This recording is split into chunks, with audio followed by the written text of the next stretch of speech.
Well, welcome to the Business Spotlight series. My name is Dan O'Brien. I'm a senior partner here at ActionCOACH in Central Texas, and I am sitting down with Nick Schenck today, who is the co-founder and CEO of Third and Lamar. And today we're going to be talking about business entrepreneurship, this whole journey into what this world looks like, to best practices, all of that kind of stuff. Really, just take a bit of a sneak peek into what it's really like to be in this world. So, Nick, I just want to first off say thank you for taking the time to sit down with me today. Excited to jump into some conversation. If we could, let's just start with just a 10,000-foot view of kind of your background specifically, and tell us, the high level view of what is Third and Lamar. Yeah. Thanks for having me. I appreciate it. So Third and Lamar, we're an ad agency and a production house based in Austin, Texas. We have a 1,600 square foot production studio north of the Mueller neighborhood. We work with a variety of different businesses, CPG companies, e-commerce companies, higher ed, tech companies. Really the connective tissue for all the companies we work with is they have a story to tell. They value their story and they want to invest in telling their story to achieve specific business outcomes. My background is, let's see, I spent the first 10 years of my career working in the NFL, National Football League, worked for the San Diego Chargers, in NFL Europe, for the Houston Texans. Really spent all that time working in digital media, broadcasting, e-commerce, publications. Moved to Austin in 2012, worked in a digital sales and marketing role for a renewable energy company, and then got hired for a venture-backed startup in the sports media subscription space. It's kind of like a competitor with ESPN Plus, a company called Flow Sports, where I led customer acquisition and marketing for 4 years, and then finally decided to listen to those voices in my head, to really bet on myself. And I always wanted to start my own company, and I've always been super risk averse. And it got to the point where I was like, it's like now or never. Like the fear of starting a company and failing just seemed not as bad as just never trying. And I had a very specific idea for Third and Lamar. A lot of ad agencies, they'll focus on media buying, but their focus isn't necessarily on content creation. And so what ends up happening is companies will have one agency to do their media buying and another agency or a production company to produce all their content, or they'll do it in-house. And when left hand and right hand aren't really talking to each other, that breaks down the process and it's just way less efficient. So that was really like the genesis for Third and Lamar, and had a co-founder, or still have one, Tony Stolfo, who I worked with at Flow Sports, who oversees all of our production. And we started the company in December of 2019, like right before COVID hit, which was like a huge punch in the face, but we made it through. Oh man, what a good time to start a company. Yeah. So 2019, that puts us what, 4 years into business. Yep. How has that growth been over that time? Have you built up a team at that point? Like, what are you up to today when it Yeah. looks like kind of what does team and just the general business look like today versus back in 2019 when you started? Yeah. So we have 7 full-time employees now. Um, we've grown every year, fortunately. Um, has not been linear. Uh, it's, there's that graph a lot of people show where it shows like what people think growth looks like and it's linear, and then what it actually looks like and it's like, a ton of volatility, but the trend line is up. It's like pretty much what our experience is. Um, just a lot of trying different things. Like right when COVID hit, we didn't anticipate doing live streaming as part of our sort of production offering, but we got into live streaming in a major way. We became the official live and on-demand production partner for Austin Monthly. There's actually Open Sky Media, which is like the holding company for Austin Monthly, Austin Home, and then the San Antonio Magazine. So we produced their virtual concert series called Front Porch Sessions, and that led to us working with Antone's, the blues club downtown, to do a live stream installation there, and really a service agreement where we continue to do live streams there. So we've gotten like, if anything, we're adaptable. right when COVID hit, I think I called like 60 different yoga studios in Austin because I knew yoga studios had members and they would need live streaming to like continue their memberships. And so we started working with a few yoga studios right away just to like help them with live streaming. And on the ad side of things, e-commerce took off during COVID, so that really helped our Mhm. business as well on the media buying side. So um, it's it really tests like how there's a lot of moments where we get tested how it's like how bad do you want it, right? And if you want it badly enough, you'll find a way. So true. And that's fascinating. I'm excited to kind of dive into some of that. I always like to, take a quick pause, step back, and just kind of set the stage for the viewers. We have the opportunity to talk with businesses in so many different phases of their growth cycle, from startups to businesses that have been around for 30 years to everything in between. So you had already kind of briefly mentioned it, but I always like to just ask around, I'd say current ownership structure. So you've got yourself and a co-founder. Mhm. Have you had to take on any outside investors at this point? Has it just been the two of you? Kind of what does that look like for you, just very generally speaking? Yeah, yeah. We're an LLC. We started actually with three co-founders. One of the co-founders left this year.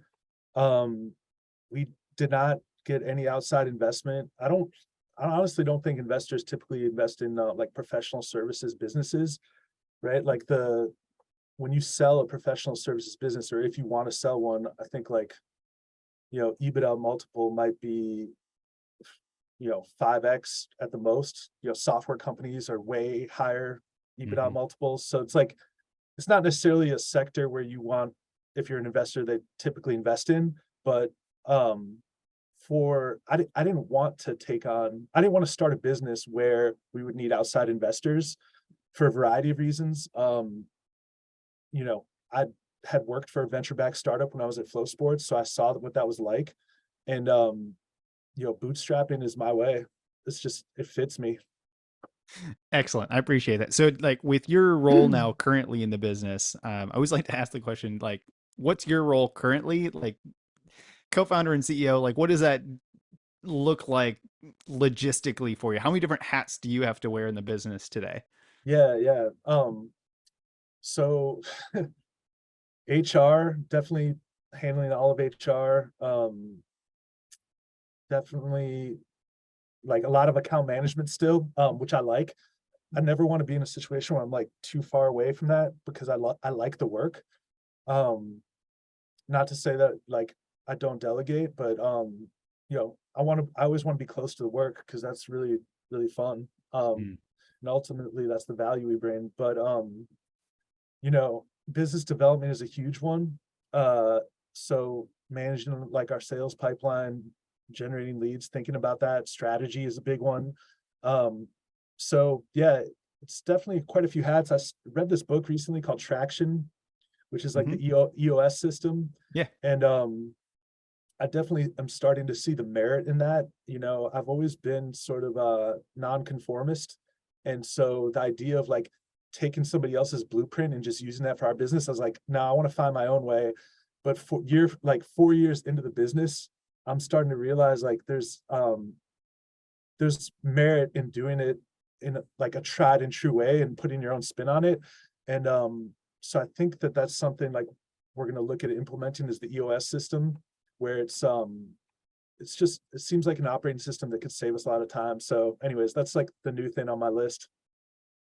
I love that. It's so fun to, like, when you really start to boil down the fundamentals of business, like it's basically the same framework, whether it's a business that was started, in the last decade or the last 100 years. Like, there's always like basic stuff, and then you put your own little flair and all that kind of stuff into it based on, the culture of your business and everything. So that's fun. That's just fantastic. I love that.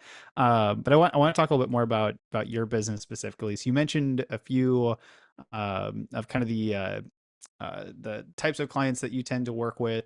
I always like to just ask the question of, who is your target market, and I like to frame it in the way of, if I'm sitting here and I'm watching this conversation later on, how do I know that I've got a business that would be a good fit to come work with y'all, or I might know somebody who'd be a really good fit to make an introduction and say, hey, you need to go and check out Third and Lamar.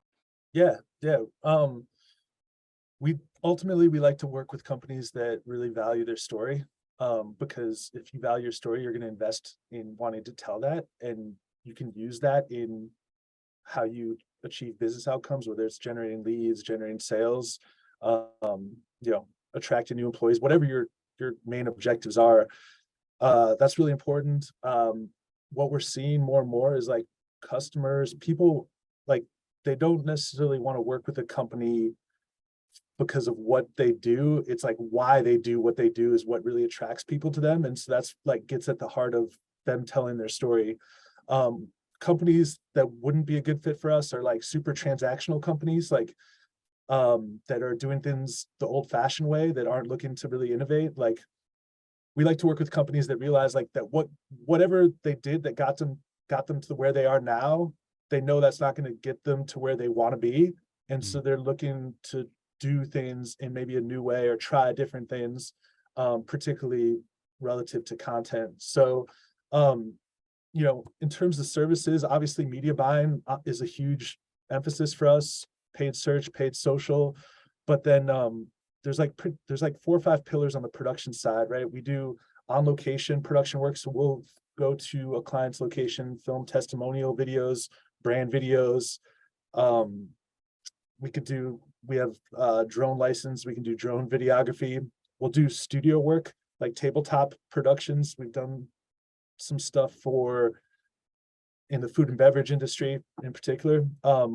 We actually do quite a bit of podcast production as well, right? I think Zoom works well.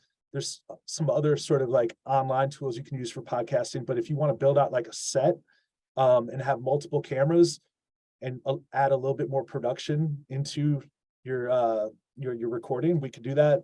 And then live streaming is a big one too. So Mm. um, yeah, that's kind of an overview. We have our own and operated concert live streaming concert series that we did during COVID that we want to continue, called Third and Lamar's Rooftop Live. If you go to our YouTube channel, you can see a lot of the recordings. We did something with Shaky Graves, Jackie Benson. So like really we planted our flag in Austin, and Austin is the live music capital of the world. And that was under sort of it was threatened during COVID, let's say. And so like our mission as a company is to do the best work of our lives with good people and give back along the way.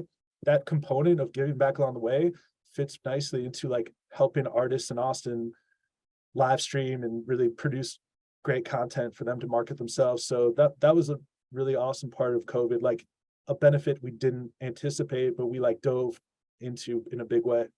That's fantastic.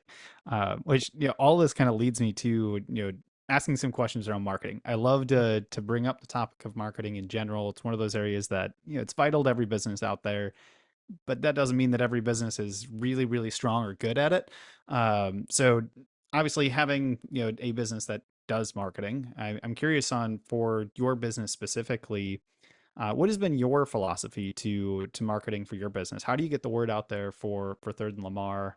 What have you seen has worked the best for y'all? Yeah. Um, Definitely we've made a conscious decision to invest in telling our story.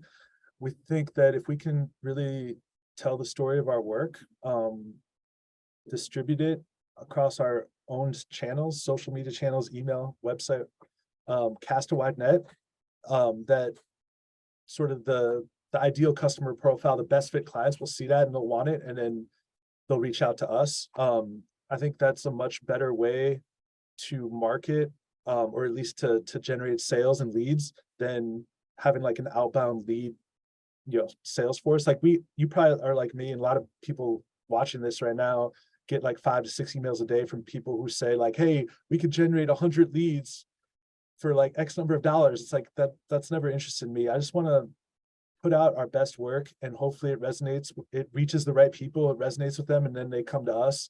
Um, you know, that's I think that's the right approach for us. Uh, the frustration is, you know, we want to continue investing in that, and you'd have to have the resources to do that. So it's something we always want to keep investing in. Excellent. Has there been, just out of the different channels that you distribute and tell your story on, has there been any that has been at least recently, been stronger than others, or kind of a trend that you've noticed for, the audience on this particular channel tends to resonate with our story more than on this other channel? For us, Instagram's been probably our biggest channel. Um, we started working with a skincare brand, um, and they found us through a commercial that we produced for Siete Family Foods on our Instagram account. And so people are yeah, Instagram's a great channel for like sharing video content, and we produce a lot of video ads for social media channels. So it's just like it's a good distribution channel for us because people can see like we have a track record of creating content for this specific distribution channel, and a lot of brands have a need for that for Instagram as well. So it's a good fit. Very cool. Love it. So we spent a bunch of time on kind of sharing a couple best practices, things like that. But I want to, going backwards, talking about your journey, for a few Mhm. minutes here, making that transition, 2019, a little bit risk adverse, deciding that, the pain of not doing it's a little bit greater than the pain of making the leap. Talk to me a little bit about what that transition was like for you. Was there a lot of fear in that moment? Was it, nope, we're totally jumping in both feet, it's exciting? Was a little bit of both of that? What was that like for you, and what had to shift for you to be able to make that transition? Yeah. Let me talk about what went into that, and then I can get into that. I think it was important for me to define like what my goals are, like life goals, professional goals, and it became pretty clear to me after a lot of self-reflection that like professionally speaking, at least, like I just need to find out what my potential is. Like I want to know what my ceiling is professionally speaking. Like, and the only way I think or I know that I could find that out is by like getting outside of my comfort zone, betting on myself, and like starting my own company. And I think I'm gonna find out what my potential is. I still don't know what that is. As we grow and build Third Lamar, I think I will find that out, and I'll get an answer to that question. Um, so when decided to make the move, there was some trepidation, um, self-doubt, just like, okay, am I making the right decision? But my wife supported me, and then I had so much adrenaline from just the initial year of being my own boss. And actually, there was a way less uncertainty than you would think. And here's why. Like, I had my hands on the steering wheel of my career for the first time. Like, when you work, and to a certain degree, when you work for someone else, your professional fate is in their hands.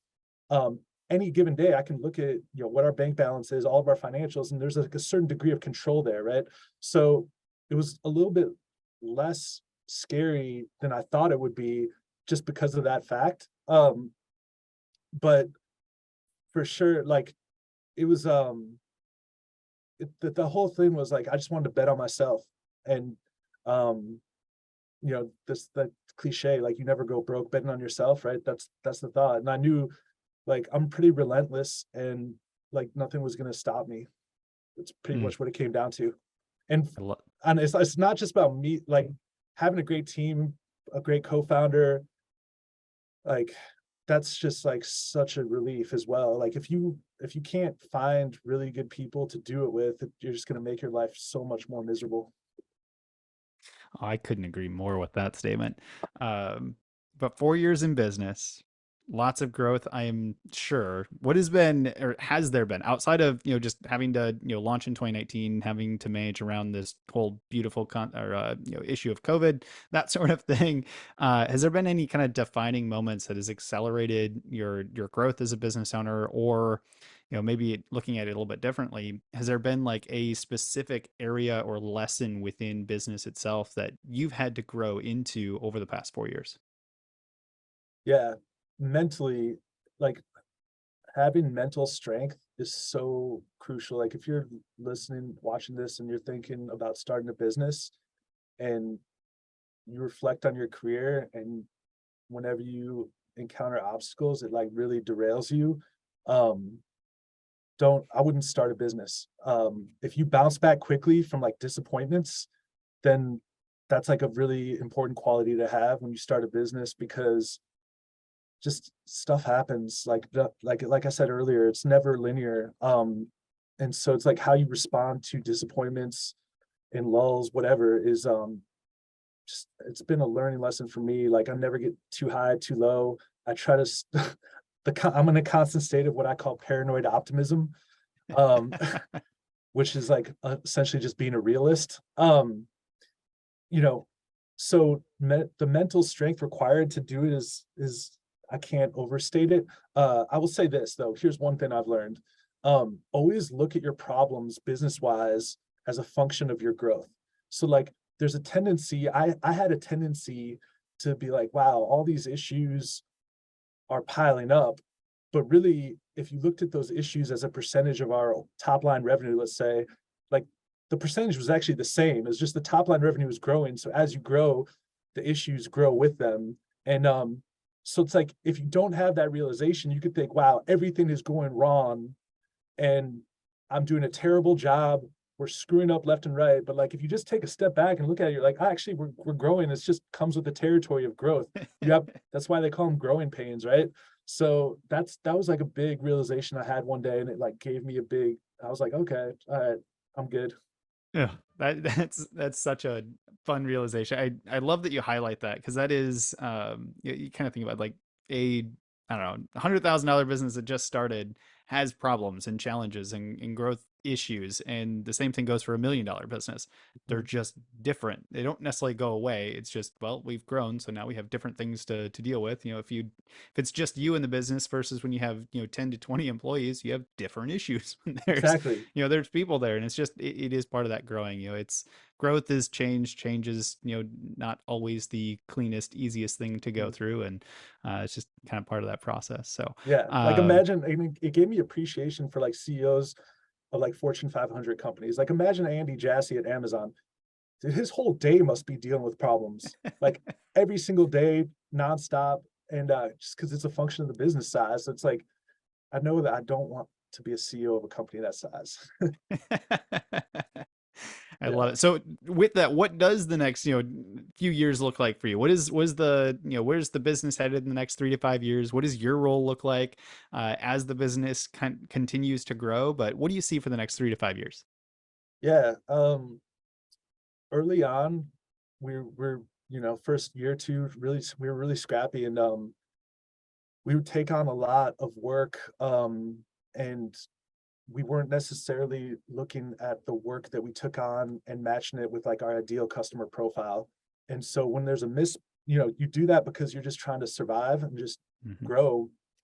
But over time, when you have that mismatch, um, it can like spread you thin, um, and it can create less organization in your company. So next 3 to 5 years, we want to really hone in on what our ideal customer profile, and really only like being selective and taking on only that type of work. Um, and then we want to consistently just level up in terms of the quality of our work, and it just gets back to our mission, and it ties into like talent too. Like people want to work at companies where they're going to be able to do their best work. And so if your work is mediocre, or if you're taking on new work that isn't going to allow employees to really shine, like they're not going to want to work at that company too. So it's like a pressure I have on multiple fronts, right? We want to have the best employees work here, and to do that, we need to do our best work, right? Mm. All right, Nick, I want to be respectful of the time that we have here. And we've certainly covered a ton of ground in this conversation. We could probably just dive into a whole bunch of other stuff and be here for 2 hours if we really wanted to. But I do want to be respectful of time. So as we begin to wrap up, I've got a couple of rapid fire questions. I like to kind of jump out there for some key pieces for those that are watching this. So Mhm. we'll go top ahead answers for these. I know we could go deep on a couple of them, but we'll go best we can for top ahead answers for them. There's four of them total here. First one is this. Nick, what is your key to success? Key to success is not being transactional. I can elaborate on that. It's um, a lot of people, not in Austin, which is why I love Austin, but there's people in the business world who are like extremely transactional. Like, what is in it for me? They have an agenda, right? It's super transparent, even though they don't think it is. That's like that's the key. Is not don't be transactional, right? And that's something I always keep in mind because, yeah, I'll just leave it at that. Beautiful. Uh, kind of a little bit different. What is one piece of advice you would give to other entrepreneurs or business owners? Dude, don't stop. Yeah, as hard as it gets, just keep going. And find someone that you can like get your like all the thoughts that are in your head, your internal monologue. Find someone you could talk to that about, and you may not want it to be your spouse, partner, whatever, because you don't want to just load them up with all the issues you're dealing with. But could be a fellow business owner, friend, whatever. But that's key. Love that. What's one book that either you're currently reading or have read most recently? I'm reading this book called Build by Tony Fadell. He's uh he was the engineer behind the iPhone, the iPod, and the Nest thermostat. He wrote a book several years ago with all the lessons he's learned throughout his career. So I'm like maybe halfway through that. And there's some pretty good lessons in there that I like. So I would recommend that. Sweet. Final rapid fire question. This one's a fun one. I always like to just kind of throw this one out there. If you had to choose one area of your business that you can take some magic dust on and just sprinkle all over, and tomorrow you'd wake up and it would be, 100x better, where would you put that magic dust? Yeah. Right now, I'd say like benefits, because we're in the benefits renewal process, and dealing with that is like so painstaking. Yeah. I can feel you on that one. So Nick, before we get to the final question, that I always like to end these conversations on, for those that are listening, where can they go for more information if they want to connect with you, want to learn more about Third and Lamar, to find out all the amazing work that y'all are doing, kind of keep an eye on some of the pieces that you put together content wise, all of that type of stuff. Where can we advise people to go and continue for more information? Yeah. Our website, thirdandlamar.com, that's the number three, and then rdandlamar.com. If you add to the description copy, people can find it there. But Third and Lamar is our website, and then yeah, check it out and reach out if you need anything. Excellent. I will put all that in the video description below. I think you mentioned a YouTube channel earlier, so I may throw that in there as well for others to go and check all that stuff out. So once we wrap up here, make sure you go and click the links, check it all out once we wrap up. So to wrap up, to end this wonderful conversation today, Nick, I like to end on one question. That question is this: what is most inspiring to you today? Yeah. Most inspiring to me today is, I would say, all my coworkers right now. They're the most inspiring. It sounds like a kind of a cop out answer, but like everyone's got their own talents and fits nicely, and like everyone is talented their own way. When I was in business school, I had an entrepreneurship professor say that whenever you start a company, you want to work with someone who's got like complementary skill sets to you. And fortunately, Tony, the other co-founder, definitely has that, but everyone on our team actually has complementary skill sets. So um, it's just awesome to see people talented, thriving in their roles, and it's awesome. That is fantastic. That I can't think of much that's more inspiring than that. So I appreciate you for sharing that. But Nick, I want to just take a moment once again, say thank you for taking the time to sit down with me, to share a bit of your story, to share some of the lessons that you've learned, the advice for others. Truly fantastic, fantastic. And I just want to say thank you for taking the time. Yeah, appreciate it, Tanner. Thanks.